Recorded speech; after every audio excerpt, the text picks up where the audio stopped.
দেবতাগণকে প্রণাম, বড়দের ছোটদের ভালোবাসা। ঠাকুর, আমরা এখানে সৎসঙ্গে ঠাকুরের জন্ম মাস, এই জন্ম মাসে আমরা প্রত্যেক দিনই সৎসঙ্গে মিলিত হচ্ছি। সৎসঙ্গে মিলিত হওয়ার কারণ, আমরা ঠাকুরকে জানার জন্য সৎসঙ্গে সৎসঙ্গীরা সদ্গুরুর দীক্ষা নিয়ে সৎসঙ্গকে জানার জন্য আমরা কিন্তু এই সৎসঙ্গে মিলিত হচ্ছি। এই সৎসঙ্গে মিলিত হয়ে আমরা ঠাকুর সম্পর্কে জানতে পারছি এবং জানতে পেরে আমাদেরকে ঠাকুরকে গ্রহণ করে আমরা সেইভাবে ঠাকুরকে নিয়ে চলতে, জানতে বা চলতে শুরু করব, বা ঠাকুরের যে নির্দেশ, ঠাকুরের যে চলার নির্দেশগুলি দিয়েছে সেগুলি আমরা আরও জানতে থাকবো এবং সেই ক্রিয়াগুলো আমরা গ্রহণ করে সেইভাবে চলতে পারবো।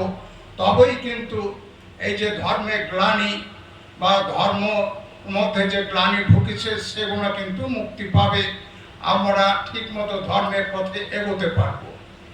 এই ঠাকুর যে এসছেন, এই ঠাকুরকে আমরা গ্রহণ করেছি, কিন্তু প্রচুর আলোচনার মধ্য দিয়ে আমরা জানতে পারি ঠাকুরকে অনেকে অবহেলা করেন বা বলেন এ ভগবান, কি করে ভগবান হতে পারে, কি করে ভগবান হবে, এনার দাঁড়িয়ে আছেন, মুচ আছেন, একজন মানুষ, ইনি কি করে ভগবান হতে পারেন।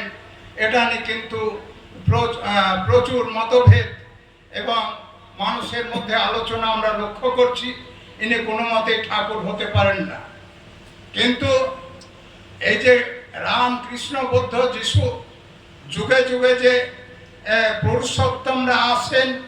পুরুষোত্তম আসেন সমাজের প্রয়োজনে, সমাজকে রক্ষা করার জন্য, সমাজের প্রয়োজন মতো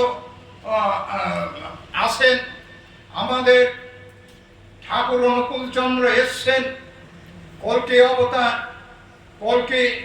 কলিযুগে কল্কি অবতার রূপে তিনি এসছেন। এটা কিন্তু মানুষ যে অস্বীকার করছেন, এটা কিন্তু গীতাতেও বলা আছে। গীতা লক্ষ্য করলে দেখবেন গীতাতেও এটা বলা আছে যে ঠাকুর আসছেন, অনুকূল ঠাকুর আসছেন। এটা কিন্তু গীতা ধর্মগ্রন্থেও বলা আছে।